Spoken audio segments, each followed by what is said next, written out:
carta a los Gálatas. Solamente a manera de repaso, empezamos con el capítulo 1 y vamos a, antes de más repaso, solamente repasar algunos propósitos de por qué esta carta. Esta carta fue escrita y dirigida a un grupo de iglesias ubicada en la iglesia de región de Galacia alrededor del año 57.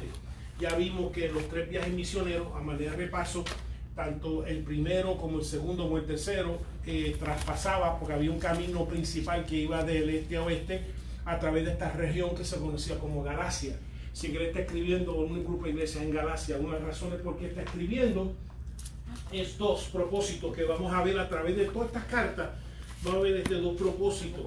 Número 1, a consecuencia de unos judaizantes, unos judíos que habían venido a Gálatas, a esa región, después que el apóstol Pablo se había despedido de esa área, sugiriendo que tenían que obligatoriamente adherirse a la ley mosaica, que no era simplemente creer en el Señor, sino que tenía que también adherirse a la ley mosaica para poder tener la salvación, que no era simplemente salvación por fe, creyendo en el Señor, una relación con el Señor Jesucristo, sino era eso más la ley mosaica, en específico a los varones, la circuncisión. Así que ellos vinieron después añadiendo otros requisitos de simplemente salvación por fe, para uno ser justificado delante del Señor, aparte de simplemente la fe, y entonces también para reforzar un punto, especialmente a los Gálatas, que también muchos de estos judaizantes se dedicaron a debilitar la autoridad del apóstol, a debilitar, diciendo que él, como él no era uno de los 12, que él no tenía autoridad, que el evangelio de él que le estaba predicando lo ha recibido otro hombre, otra mujer, o bien quien sea. Así que estos judaizantes habían reducido la autoridad y habían desacreditado delante de los ojos de los Gálatas al apóstol Pablo. ¿Okay? Y esta carta se dirige tanto a reforzar otra vez la salvación por fe y también reforzarlo en cierta forma la santidad, la santificación que el Espíritu Santo obra cuando una persona comienza a entrar en una comunión con el Señor.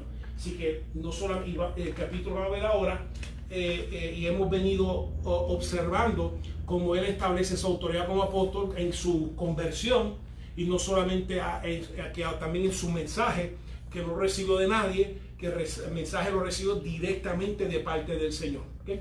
Y eso es lo que vamos a ver en el capítulo 2. Así que a medida de repaso se abren sus escrituras, y si en el capítulo 1 nos quedamos del 17 al 24, dice que primero cuando el Señor le reveló el llamamiento que tenía desde el vientre de su madre, dice del 17 en adelante que primero fue a Arabia, y estuvo ahí un tiempo, como ya mencionamos la última vez que estuvimos aquí hablando de este tema, que antes de hablar a la gente primero habló con Dios, y eso aplica para todos. Antes de tú ministerialmente hablar a un grupo, etcétera, primero tienes que tomar el tiempo de hablar con Dios. Y entonces sí que fue a Arabia, y entonces volvió a Damasco, donde era el lugar donde iba a encarcelar a los creyentes de esa ciudad.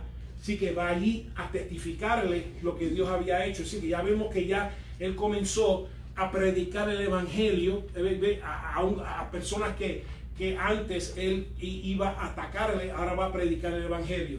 Después de Damasco dice que fue a Jerusalén, y después de 3 años después a ver a Pedro. Después de eso, después fue a Siria, después fue a Cilicia, y que todos se glorificaban a Dios a consecuencia de su conversión, de un hombre que perseguía la iglesia, que perseguía a todos que se aferraban al Señor, tenían fe en Jesús, que ahora él era el que predicaba a Jesús. ¿Okay? Así que en cierta forma en esa experiencia está revelando, lo que está diciendo es que primero mi evangelio no lo recibí de nadie, ni mi apostolado recibí de nadie. Por eso el capítulo 1, cuando esta carta empieza, lo primero que dice es: Pablo, apóstol, no de hombres ni por hombres, sino de Jesucristo. Por eso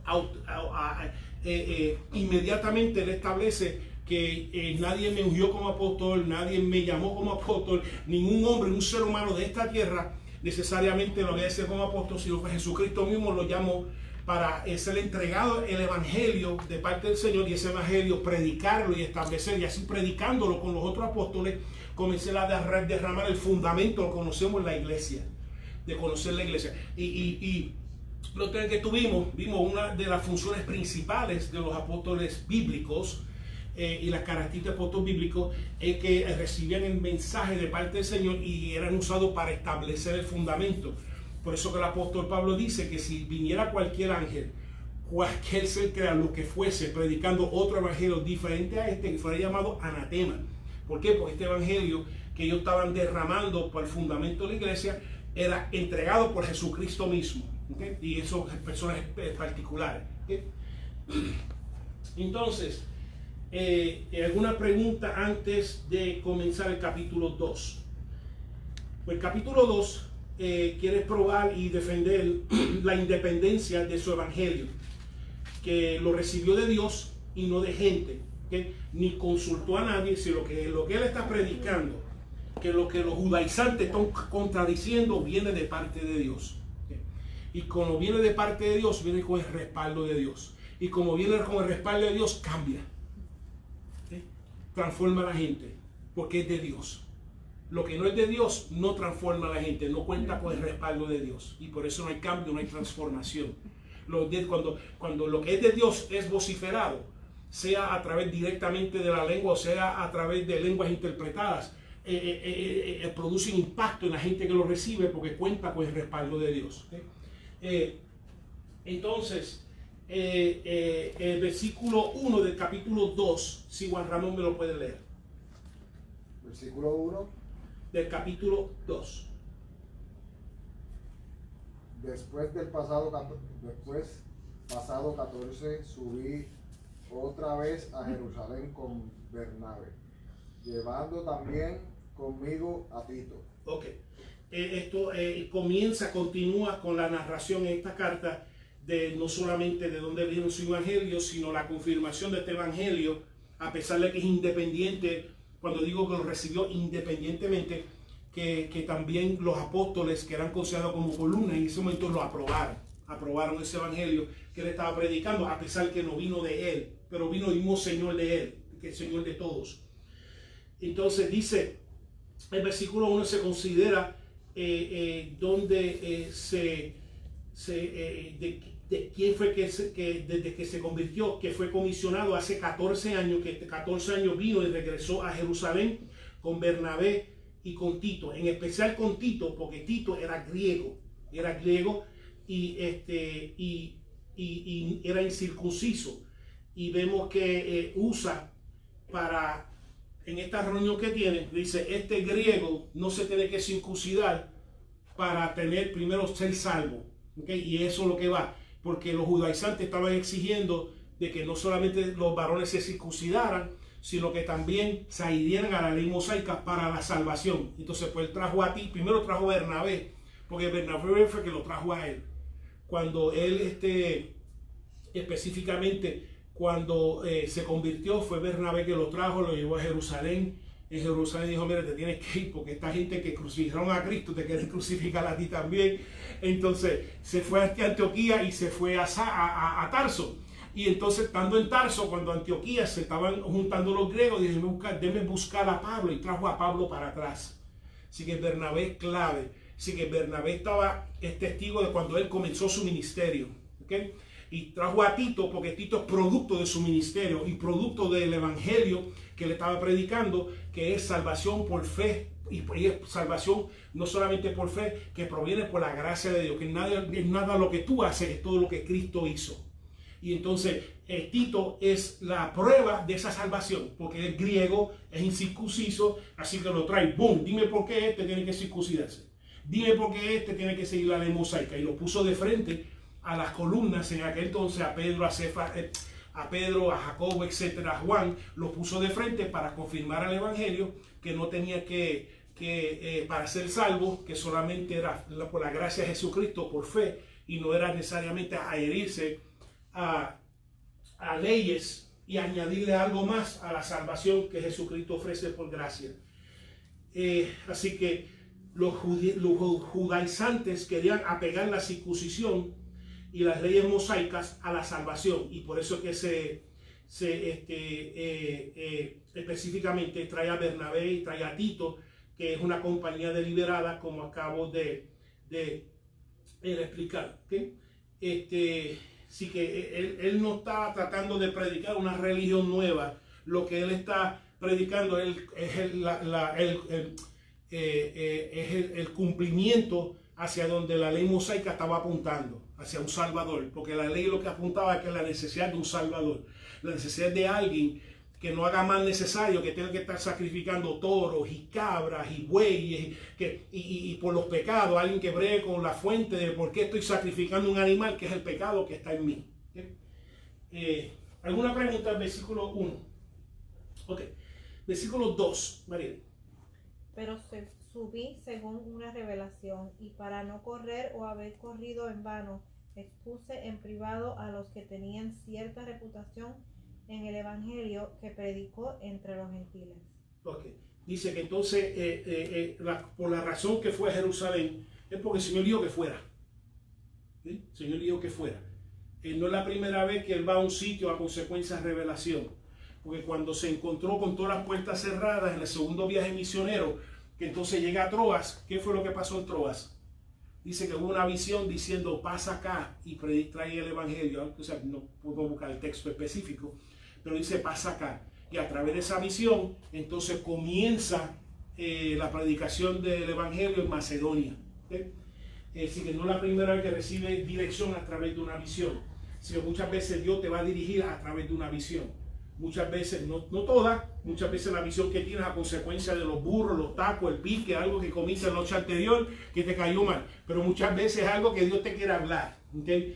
Directamente para dirigirte hacia una decisión. Como él fue dirigido hacia Macedonia, fue dirigido a Jerusalén, y tú también puedes ser que sea dirigido por Dios a través de una visión, a través de un sueño que Dios te dé. ¿Okay? Entonces, vemos que el Señor lo envió a Jerusalén para compartir en privado el evangelio que estaba predicando los gentiles. Por eso que él está estableciendo la independencia de su evangelio. Es el mismo Cristo que se lo dio a los dos. Se lo dio a los apóstoles y se lo dio a él como apóstol. Pero entonces en privado está comprobando de que mira, y está comprobando a los Gálatas para decirle, mira, lo que el evangelio que estoy predicando no fue que nadie me lo enseñó. Me lo dio Cristo, lo mismo que le dio Cristo a los apóstoles, Pedro me lo dio a mí también, el evangelio, para establecerlo y predicarlo a los gentiles. ¿Okay? Así que está estableciendo la independencia del origen de su evangelio. Entonces también, hay un conflicto en este texto, porque entonces si Tito tenía que circuncidarse y seguir la ley de Antiguo Testamentaria, ¿okay? Porque los judaizantes decían, no, si vienes a Cristo tienes que volverte judío. ¿Okay? Entonces trae a Tito y dijo, ok, ese convirtió al Señor, tiene que hacerse judío. Entonces te encontraba con un conflicto ahora, tiene que circuncidarse, tiene que observar la ley, tiene que observar la ceremonia, sí o no, porque es gentil y es producto total de la obra misionera de él, de parte del Señor. Entonces él se encuentra con ese conflicto en este texto, y entonces y por eso que establece que lo que hay es un solo evangelio, no son dos evangelios. Hay un solo Cristo, un solo Espíritu Santo y un solo evangelio para el judío y para el gentil. No puede haber uno para el judío diciendo, no, tú tienes que la salvación por medio de Cristo y la ley mosaica, y al gentil la salvación por medio de Cristo y no necesariamente observar la ceremonia y que se encuentra en el Antiguo Testamento. ¿Okay? Solamente hay un solo evangelio, hay una sola salvación, hay un solo camino al Padre, y es por medio de la fe en Jesucristo y la gracia del Señor, no por medio de obras que alguien pueda hacer, que pueda ganarse, ser justificado, justificada delante de Dios. Aleluya. Es simplemente por la obra y gracia de Dios, lo que, como yo repito, no es nada que yo haya hecho, es algo que Cristo hizo por mí, a mi favor, que fue que dio su vida por mí, para que yo fuese salvo. ¿Sí? ¿Alguna pregunta? Pues el versículo 2, por eso que entonces fue en privado, y yo decía, no terminé la semana pasada,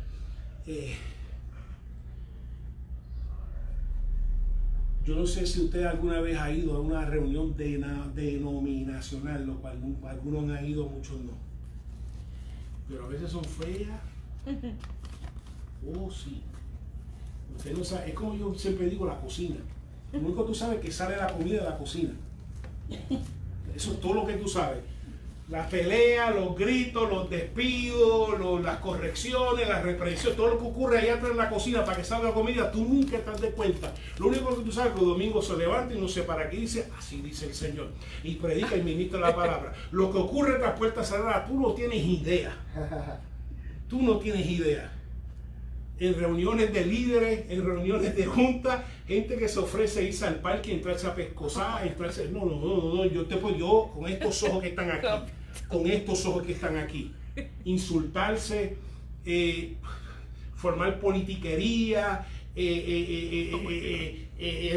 prácticamente robar iglesias a otros, literal, en la misma dimensión, robarse iglesias, hacer, tú no tienes idea, y yo espero que nunca lo tengas, para que nunca te bajes. Como digo, lo único que tú sabes es de la cocina sale la comida, sale la administración, pero la cocina muchas veces no es una vista muy linda, lo que a veces ocurre.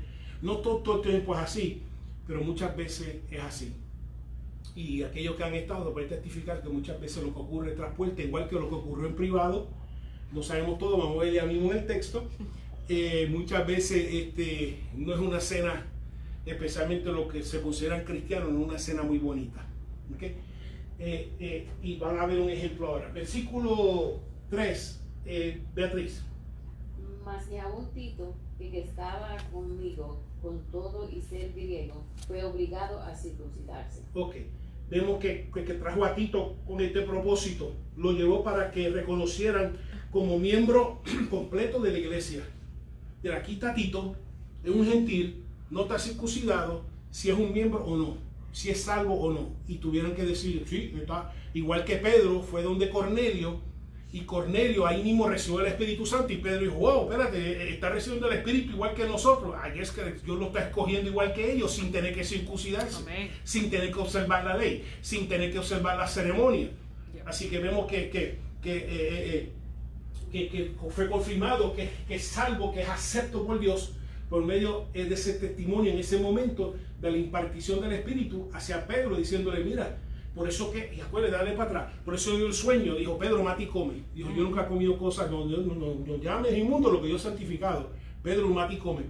No, yo nunca he comido, no llame inmundo lo que he santificado. En otras palabras, entonces cuando fue y vio que el Espíritu Santo obró en Cornelio, los de la casa, dijo, espérate, esto es lo que el Señor quiso decir, que esta gente está santificada sin circuncidarse, está santificada sin observar la ley mosaica y todo este aparato antiguo testamentario. ¿Okay? Y eso es lo que el apóstol Pablo en el capítulo 2 dice que entonces trajo a Tito como una prueba para que diga si es salvo o no. Por eso que trajo a Tito como ejemplo para ver si es verdad, si tenía que circuncidarse o no. Porque el impacto era que entonces habrían dos iglesias, un evangelio y dos iglesias, la iglesia de los judíos y la iglesia de los gentiles. Donde la iglesia de los judíos que practican la ley judía, la iglesia de los gentiles que a pesar que observan y usan como guianza moral y ética la parte del Antiguo Testamentario, no observan necesariamente todas las ceremonias, etc. ¿Alguna pregunta hasta ahora? Versículo 4. Pastora. Y esto, a pesar de los falsos hermanos introducidos a escondidas. Y esto a pesar de los falsos hermanos introducidos a escondidas que entraban para espiar nuestra libertad que tenemos en Cristo Jesús para reducirnos a esclavitud. Okay. Como dije, esto es una reunión en privado denominacional. Yo sé que no hay hermanos falsos, yo sé que no hay hermanas falsas, ¿verdad que no? Eso solamente ocurrió para allá, para el tiempo del apóstol Pablo. Yo sé que no viene gente a espiar, esas cosas ya del apóstol Pablo, no viene gente a espiar para ver en qué manera, pues no, eso es, pero vamos a estudiarlo porque a pesar de que solamente ocurría en el primer siglo y no ocurre ahora, lo que él se refería quizás con espiar, acuérdense en Hechos 16, cuando Timoteo durante el segundo viaje misionero se une al equipo del apóstol Pablo, el apóstol Pablo quiso que se circuncidara. No tenía nada que ver con la ley, simplemente número uno, pero el caso de Timoteo era medio judío y no se había circuncidado porque su papá era gentil. Así que no sabemos todo de que, mira, ahora me puedo circuncidar y identificarme con mi pueblo porque como mi papá es griego, pues no me quiso circuncidar. Eso es muy diferente. Y lo otro era lo primero, de la manera que el apóstol Pablo llevaba el evangelio, primero iba a los judíos y ahí predicaba el evangelio, y cuando lo botaban de ahí, entonces iba a los gentiles. Eso era el método de mira los míos sinagoga, mira los míos, mira lo que queremos, ok, me votaron, de ir a los gentiles. ¿Okay? Entonces, pues para que por lo menos no crear el rechazo a los judíos que iba inicialmente, por eso también permitió que circuncidaran. Dijo, pero vea que estás haciendo entonces contradictorio, como quien dice los espías, porque los espías no vienen a edificar, los espías vienen a derrotar.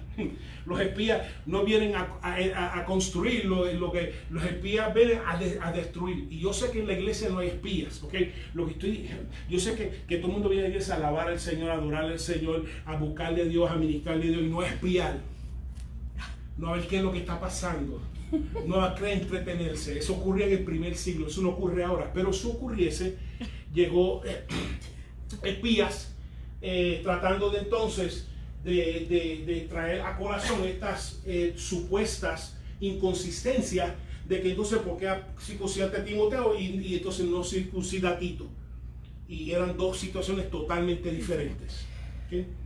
Porque por lo menos Timoteo, como dije, tenía una base, era judío por su madre, por Loida y Eunice.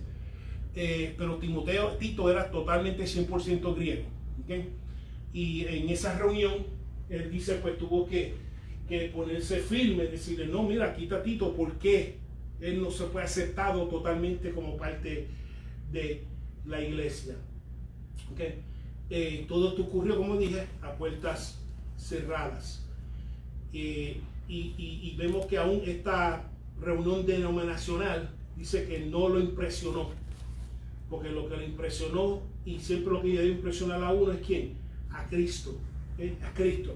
Vemos que a pesar de que estaba delante de Pedro, delante de Jacobo, delante de Juan, no le impresionó porque el mismo Cristo que ellos tuvieron un encuentro, él tuvo un encuentro también y tiene un encuentro y tiene comunicación con ellos. Por eso es que como creyentes lo que nos debe impresionar no necesariamente son los títulos, sino los frutos. Que rápido, porque yo sé que en el primer siglo había gente que venía con cartas, yo soy el mega apóstol, yo soy mega esto, mega lo otro. El apóstol Pablo dice, no me impresiona, lo que me impresiona son los frutos. Las familias transformadas, los frutos. Ver el drogadicto, ver la prostituta, ver el mentiroso, ver el estafador, ser cambiado por el poder de Dios. Es el ver cómo Dios sana al enfermo con su poder. Ver Dios cómo ministra y hace milagros y maravillas. Ese es el sello, la estampa del ministro, la ministra de Dios. No son los títulos. Es más, tú no quieres decir ni título porque la gente se da cuenta. La gente se da cuenta. Yo cuando cito, yo no mi título porque hay gente que le dice más que dime calmarme, ¿no?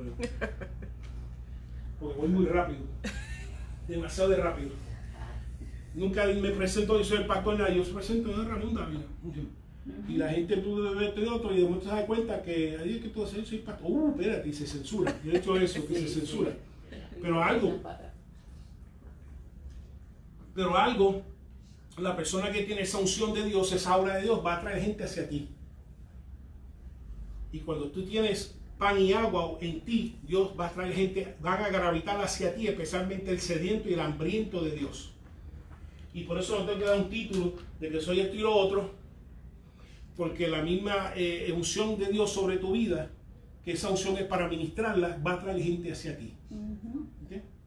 Y se van a darle cuenta. Algo diferente a ti, tú eres cristiano, sí, soy cristiano, tú eres pastor, sí, ok, porque había algo, tú me lo tienes que decir, y después viene entonces, no lo debo decir, pero como estamos en familia, ¿verdad? En secreto que hay entre nosotros, cuando alguien dice, tú eres cristiano, a ver, ¿usted es cristiano? Sí. me parece que tú eres pastor. Sí, soy pastor también. Y rápidamente digo, oh, que por aquí viene, tú sabes, uno tiene que, porque uno está en la tienda, uno está en la cita médica, uno está de esto, y dice, ok, ahora pues Señor, tengo que ministrar.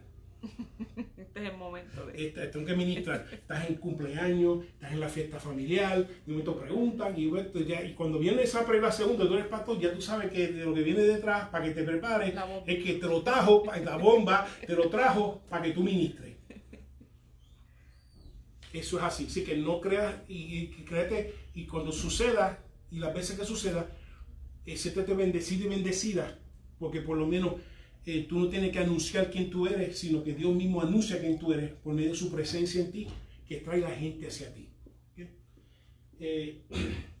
Así que si alguien viene anunciando muchos títulos, muchas cosas, no me impresiona. Ya no me impresiona los frutos. Como dijo que Cristo está buscando fruto, no título, fruto, es fruto. Así que no necesariamente pon todos los títulos que tú quieras. A mí verdaderamente no me importa, no me interesa. Tú pon títulos militares que te dé la gana. Lo importante es que produzcan los frutos que glorifiquen a Dios y que Dios se glorifique a través de ti y que tú de alguna manera seas un alivio en la vida de otras personas. Que Dios te usa hacer de alguna manera que tú alivies la vida de otras personas. ¿Okay? Continuamos, vuelve el 5, dice a los cuales ni por un momento accedimos someternos para que la verdad del Evangelio permaneciese con vosotros. Así que parece que los espías que se metieron querían forzarle a que se circuncide los recién convertidos, que son judíos. Que él dijo, no, y él exponiendo sus puntos de parte del Señor de por qué, especialmente con el caso de Tito, de que por un griego no tiene que por qué someterse a la ley mosaica para ser salvo. ¿Okay? El 6, Pero de los que tenían reputación de ser algo, lo que hayan sido en otro tiempo, nada me importa. Dios no hace acepción de personas. A mí, pues, los de reputación nada nuevo me comunicaron. Ok. Lo que le está diciendo es que Dios no hace acepción de personas en su propósito. Su propósito es salvar por gracia, por medio de la fe. ¿Ok? Sea que él se ha convertido tarde o que los otros apóstoles se convirtieron temprano. Él dice, el propósito de Dios es el mismo. Dios lo que está buscando es salvar almas. Dios lo que está buscando que almas vengan a Él, que sean rescatadas, que salgan de sus cárceles, que el ciego vea, que el cojo ande, transformar sus vidas, que el que está en las prisiones salga en libertad, tanto física como espiritual, especialmente la espiritual. Que en eso Dios no hace acepción de personas, porque el evangelio es el mismo. Y Tito es la evidencia de ese evangelio. Que antes Tito andaba errante, que antes Tito adoraba a ídolos, que antes Tito buscaba el panteón de arriba, desde Zeus hacia abajo, y ahora lo único que confía es en Jesucristo. Que eso era parte de examinar. Entonces, yo me imagino que también examinaron la fe de Tito. A ver si a lo mejor, tú sabes, como era privado, a lo mejor examinaron la fe de Tito. A ver, mira, que tú crees, que esto y lo otro, etcétera, etcétera. Como sucede también hoy en día. Entonces, del 6 al 8, Juan Ramón. 7 al 8. Antes, por el contrario, como vieron que me había sido encomendado en el evangelio de la incircuncisión, como a Pedro el de la circuncisión, pues él actuó en Pedro para el apostolado de la circuncisión, actuó también en mí para con los gentiles. Ok, así que vemos que simplemente es en un solo evangelio, porque lo que hay es un solo evangelio de parte del Señor, pero hay dos blancos diferentes. Dos blancos diferentes. Uno tiene el blanco de los gentes no judías, los gentiles, y otro tiene un blanco de la gente judía. A Pedro, su blanco era el ser enviado o dirigirse a los judíos específicamente, y el apóstol Pablo enviado específicamente a los gentiles. Pero un solo evangelio, no estamos hablando, por eso que tiene que haber unidad, y eso es la cosa que el apóstol Pablo estaba luchando con la unidad. No puede haber una iglesia con judíos en un lado y gentiles en el otro, no puede. Es un solo evangelio, a pesar de que los dos recibieron el mismo mensaje de parte del Señor y estaban estableciendo el fundamento de parte del Señor. Uno era principalmente enviado a los judíos y no a los gentiles. ¿Okay? Y por eso es que, y así muchos, unos son enviados a gangueros, otros son enviados a grupos de motoristas, otros son enviados a diferentes grupos. Lo importante es que el evangelio sea el mismo, que se predique el mismo evangelio y como se sabe, por el fruto. ¿Okay? Y en cierta forma nos instruye a no necesariamente estar juzgando ministerios de otros. En cuanto, cuando hablamos de juzgar ministerios de otros, que se esté predicando el evangelio. ¿Okay? Que se predique el evangelio, porque si ahora mismo, si o sea, no podemos criticar el ministerio de otros por diferencias culturales.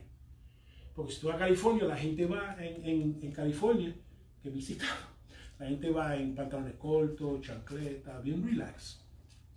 Bien relax. Entre los hispanos, normalmente nosotros, imagínate, si las damas se visten de punto en blanco para ir al mall, ¿verdad que sí?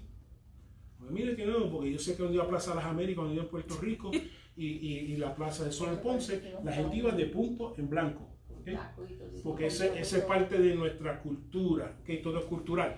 Pero el mismo evangelio que por uno lo que está escuchando, el mismo evangelio que está siendo predicado, ministrado, aunque esté predicando en pantalones cortos y flip-flops, y el mismo evangelio que se esté predicando, aunque tenga una corbata y tenga gabán, etcétera, o traje de gala, también entre otras culturas.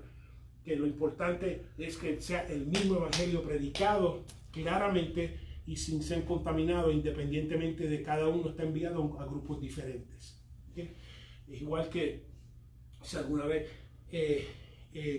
levantar la iglesia en África, pues la vestimenta y la corbata no va a durar mucho. Va a durar durante un viaje misionero, pero no va a durar mucho. Si vos estás 3 años aquí predicando, I'm sorry, pero yo me he visto como los africanos. ¿Okay? Me tengo que vestir como los africanos, ¿okay? Etcétera. Excepto las damas, ¿okay? Las damas se me quedan con sus brasieles, se me quedan con su ropa y su blusa. Allá los locales, si se quieren, tú sabes, allá los locales, pero las damas, las damas se me mantienen con su cultura boricua. No, sí, no. Dejan las locales tranquilas como ya se quieran vestir, pero ustedes se mantienen su cultura porque quieren que sea de Estados Unidos. No inventen. No podemos imitar las africanas. Exacto, no. Exacto, en eso, tú sabes, puede ser que me ponga un gabán de esto, pero me pongo un guayaberita y un pantalón, no me voy entapajado, tú sabes, porque allá ustedes, eso es su cultura y no se lo va a cambiar, pero no necesariamente, no me siento como. El 9, Marieli.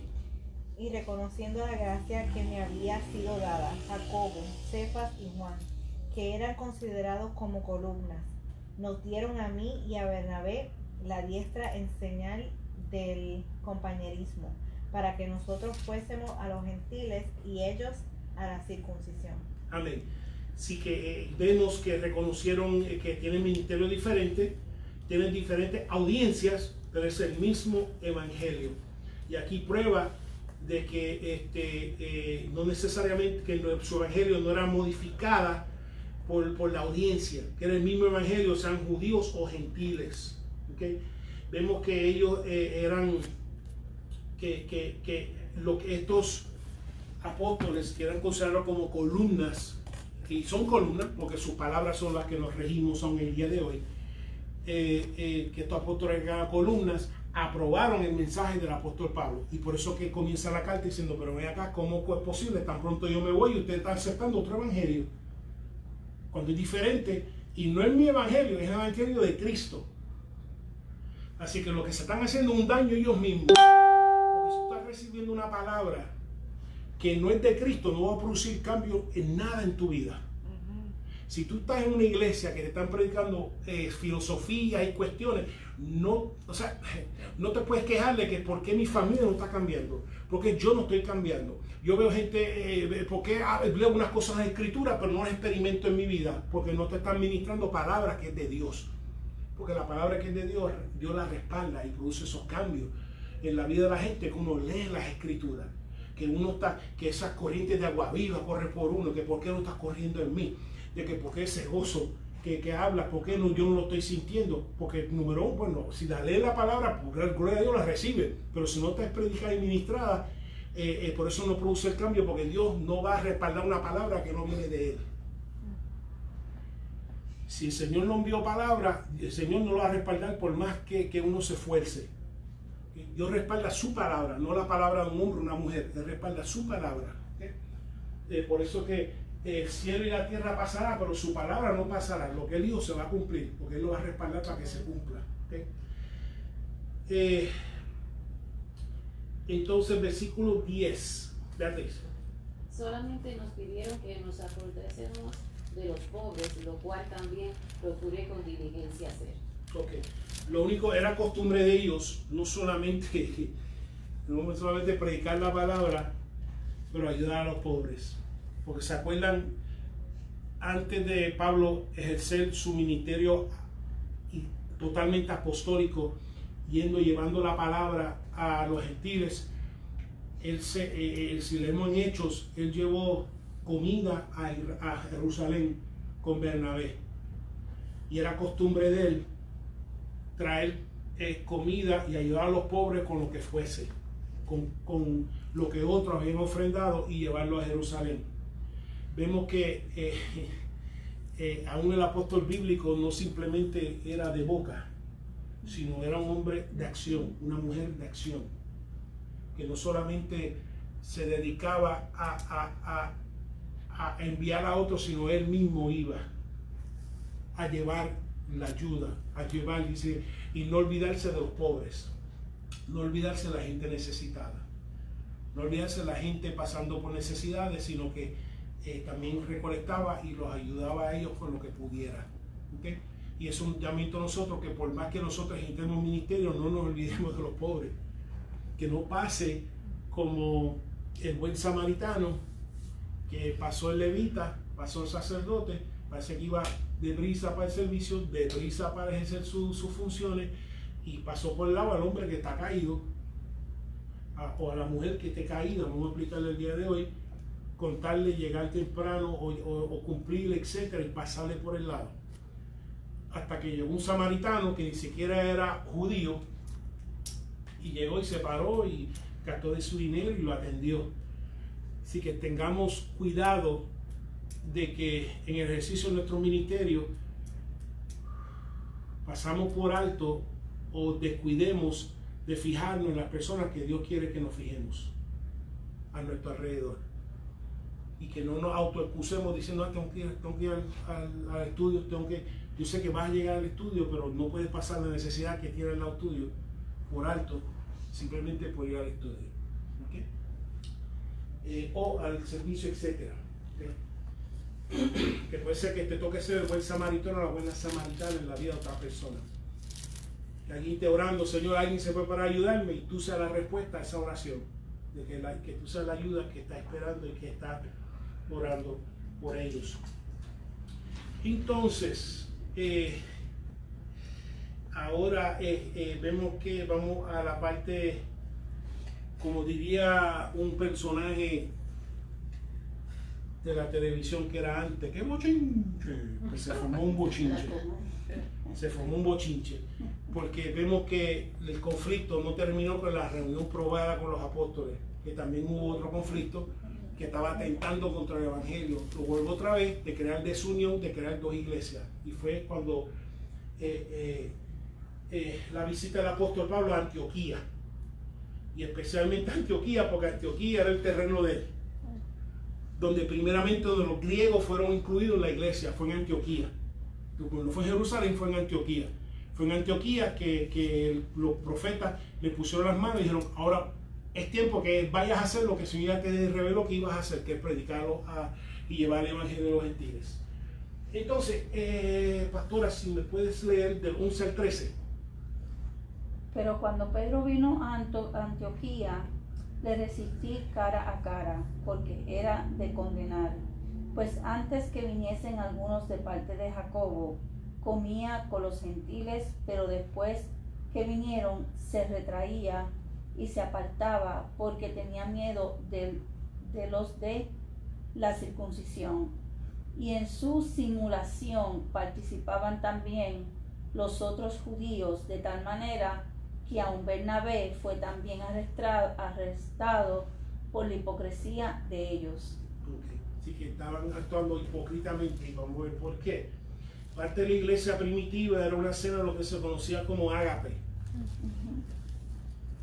Si hay algo de los cristianos, quizás no fumamos, comemos, todo, pero comemos. Y esto es lo que hacía un ágape, una comida. Uno traía un salmorejo de buey, otro traía una chuleta, otro, ya no viene pasadía por ahí, ¿ok? Creo que es el último sábado de julio. Uno traía la chuleta, otro traía el salmorejo, otro traía los pastelillos. O sea, era un ventetú, un ágape de amor, judío y gentil. El problema es que el judío estricto no comía con los gentiles, todavía influenciado por la ley mosaica. Porque a pesar de que, porque en su dieta el gentil comía de todo y el judío se abstenía de ciertas cosas. Así que en estos ágapes, entonces se estaba comprobando si es posible que en Cristo el judío y el gentil puedan no solamente compartir juntos, sino comer juntos, lo cual estaban haciendo. Así que en estos ágapes estaban comiendo juntos sin importar si era judío y gentil, porque eran todos en Cristo. Pero el judío estricto que se había convertido todavía se abstenía de la comunión con los creyentes. Así que tenían su servicio, a la hora de tener el ágape, el judío estricto se retiraba. Lo cual no estaba bien, pero se retiraba. Porque en Cristo no se trata de comida ni bebida, se trata de justicia, de paz, de gracia, etcétera, etcétera. Y ya Jesucristo había dicho que lo que contamina al hombre y la mujer no es lo que entra, sino lo que sale. Así que entonces algunos todavía se retiraban. Y entonces y Pedro también comía con todos ellos. ¿Okay? Pedro comía de los ágapes con todo el mundo. Pedro lo mismo comía jamón, comía cerdo, si ponían las morcillas al frente se las zampaba también, porque él decía, ¿qué pasó con la morcilla? Me están mirando como que... Yo no comía morcilla, pero me como un pedacito así. Y cuajito, todo eso. Él comía de todo. Porque él decía, porque esto es ágape, esto es lo que importante, es la comunión en Cristo, no la comida. ¿Okay? Pero entonces dice que llegaron unos judíos estrictos de Jerusalén. Y al llegar de Jerusalén, que ellos no comían bajo el mismo techo con los gentiles, entonces comenzaron a retirarse lo que antes compartían, que aún Bernabé también fue arrastrado, y dice que él lo resistió delante de Dios, porque no hay distinción, todos son hijos, todos son hermanos, los que están juntos, que no hay clases en la iglesia. Así que vemos que el Bernabé y el apóstol Pedro, mientras no aparecieron los judíos estrictos, pues él comía de todo con ellos, la cena ágape que celebraban. Y entonces cuando llegaron ellos, como que se retiraba. Y entonces, pero su retiro en cierta forma estaba comunicando algo, y eso es lo que el apóstol Pablo criticaba, que vamos a ver ahora. Porque en cierta forma su conducta estaba también predicando. Porque o sea que tú predicas con tu palabra y predicas con tu conducta. Tú predicas con tu conducta. En lo que se refiere como una simulación y una hipocresía. Y decía que se reía porque tenía miedo. ¿Pero qué miedo puede tener? Que lo saquen del club.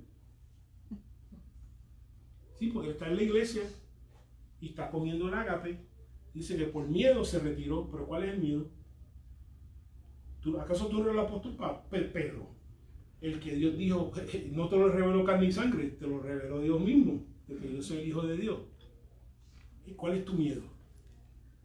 ¿Okay? El creyente, creo que usted toma aquí este punto, el creyente, una de las cosas,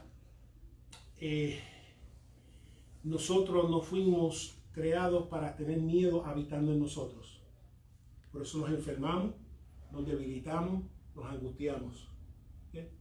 Y especialmente en el ministerio, uno no puede estar ministrando con miedo de que alguien me diga esto, lo otro. El apóstol Pablo decía que fuera, porque él entiende lo que él hablaba era de Dios, y su comunión era con Dios. No con miedo de que dirán, esto me van a hacer esto o aquello. El creyente no puede estar ministrando y viviendo con miedo. Si tú tienes miedo dentro de ti, tú tienes que entregárselo al Señor. Tienes que, en tus oraciones, decirle, Señor, legítimamente tengo miedo operando en mí. Y deje que el Señor te ministre. Por eso el Señor dijo, no te preocupes, lo tengas que decir. Cuando hagas delante de la sinagoga, cuando delante de nadie, cuando te vayas a meter preso, porque yo pone palabras en tu boca. Cuando tengas ese miedo, ven a mí, que entonces yo te voy a calmar el miedo, porque si hay alguien que sabe que este miedo él experimentó eso en la carne también, fue el Señor. Y lo venció. Y tiene gracia para que nosotros también sea vencido. Porque no nos quiere ver con miedo. ¿Tú quieres ver a tus hijos con miedo? ¿Tú quieres ver a tu hija con miedo? Tu hijo, o sea, las cosas con miedo, agitado, esto como padre, dice, no, pero ¿qué te pasa? Cálmate, no te preocupes, vas a salir de esto. Vas a salir de esto. Y así, Señor, con nosotros. Así que comenzó a su conducta por miedo. El 14, Ana. Pero cuando vi que no andaban rectamente conforme a la verdad del Evangelio, dije a Pedro delante de todos, si tú siendo judío vives como los gentiles y no como judío, ¿por qué obligas a los gentiles a judaizar? Ok, entonces aquí lo confrontó y esto fue el efecto que le está diciendo, si tú como judío, como dice, vives como gentiles y no como judío, en otras palabras, que está comiendo coño del ágape, entonces ¿por qué con su conducta los obliga a judaizar? En otras palabras, los obliga entonces, si en cierta forma, que si nosotros vamos a comer juntos, tú tienes que entonces convertirte y circuncidarte y observar la ley judía. Quizás no lo dijo con su palabra, lo dijo con su conducta. Porque si antes, como dice, estaba comiendo con ellos, llegan los estrictos, se retira, pues entonces lo que está comunicando es que si ustedes allá quieren comer conmigo acá, tienen que entonces judaizarse con todo este grupo que está aquí, con el grupo de los judaizantes. Entonces está la iglesia aquí de los judaizantes y está la iglesia de los no judaizantes. Y eso es lo que el Evangelio, y eso es lo que el apóstol Pablo estaba luchando, que no se estableciese. Okay. Por eso le dice, como judío, ¿por qué obliga a los gentiles a judaizarse? Cuando digo obligar, le está diciendo porque los gentiles te están mirando. Te están mirando y están viendo que te retiraste porque quieres estar con los judaizantes. Así que si yo quiero estar contigo, yo tengo que judaizar también. ¿Okay? ¿Está entendiendo? Porque no quiero que no me dejen de entender ese punto. ¿Okay? 16, del 15 al 16, Juan Ramón. Nosotros judíos de nacimiento y no pecadores de entre los gentiles, sabiendo que el hombre no es justificado para las obras de la ley, sino por la fe de Jesucristo. Nosotros también hemos creído en Jesucristo para ser justificados por la fe de Cristo y no las obras de la ley, por cuanto por las obras de la ley nadie será justificado. Así que ya va al clavo. Dice, nosotros que fuimos judíos de nacimiento y no pecadores, en otras palabras, que teníamos la ley, que nosotros teníamos la ley, observamos que no necesariamente nos recomendó a Dios, no necesariamente nos aprobó por Dios, que no necesariamente nos ganó la salvación, sino que por lo que habíamos comido o dejado de comer. Y tú lo sabes, como se está diciendo, pero y tú lo sabes mejor que nadie porque tú fuiste de los primeros que estuvo con el Señor y lo observaste. Pero también y confirma que Él sabe que una persona es justificada por la fe y no por las obras de la ley. Así que si observa las obras de la ley, no es por fe, no es por aprobarte, porque te da la gana de hacerlo porque te gusta. Si tú quieres celebrar la fiesta de Pentecostés, lo haces porque te gusta. Si quieres observar la Pascua, pues lo haces porque te gusta. Si quieres observar los tabernáculos, lo haces porque te gusta, pero no por salvación, ni es porque Dios te va a querer más, porque lo estoy observando. ¿Okay? Porque la salvación es simplemente por la, vuelvo y repito, no es nada que yo hago, es todo lo que Cristo hizo por mí y para mí. Y es por gracia, por medio de Él. Es decir, si tú sabes que nosotros tenemos la ley y estamos llenos de ley y estamos bien perdidos, estamos bien lejos de Dios. Así que ¿cómo es posible de que tú estés prescribiendo algo que tú sabes que nosotros estamos lejos de Dios? ¿Sí? Por eso es que estaba estableciendo la perspectiva que se debe tener de la ley mosaica dentro del cristianismo. ¿Okay? Que tiene una perspectiva, lo cual es aplicable al cristiano, pero para salvación no es. No hay nada, la salvación es por fe. No es por obras, no es por nada que tú hagas. La ley puede y influencia hacia la santidad que Dios quiera operar en ti más allá, pero no necesariamente para salvación. No es para salvación. Eso es lo que el apóstol Pablo reafirma y se lo dice a Pedro. Dice, tú sabes que nadie es justificado por obras de la ley. Y se lo dijo en privado. Pues acuérdate, hubo la reunión privada y después vino aquí y siguió como que, y lo corrigió. ¿Okay? Así que y establece la futilidad de la ley como camino de salvación. Por la ley nadie se va a salvar. ¿Okay? Porque si por la ley tú te fueras a salvar, entonces ¿para qué vino Cristo? ¿Para qué? ¿Okay? Y sabemos que iba a ser también, porque eventualmente aún los sacrificios iban a ser detenidas, porque Jesucristo es el sacrificio perfecto, lo cual la ley, eso era gran parte de su componente, porque que apuntaba a un sacrificio perfecto que era Cristo, y una vez que Cristo vino, cesó, y por eso que eventualmente fue destruido, y hasta el día de hoy nunca ha sido reiniciado ni se reiniciará. ¿Okay? El 17, Marieli. Y si buscando ser justificados en Cristo, también nosotros hallados pecadores, ¿es por eso Cristo ministro de pecado? En ninguna manera. Ok.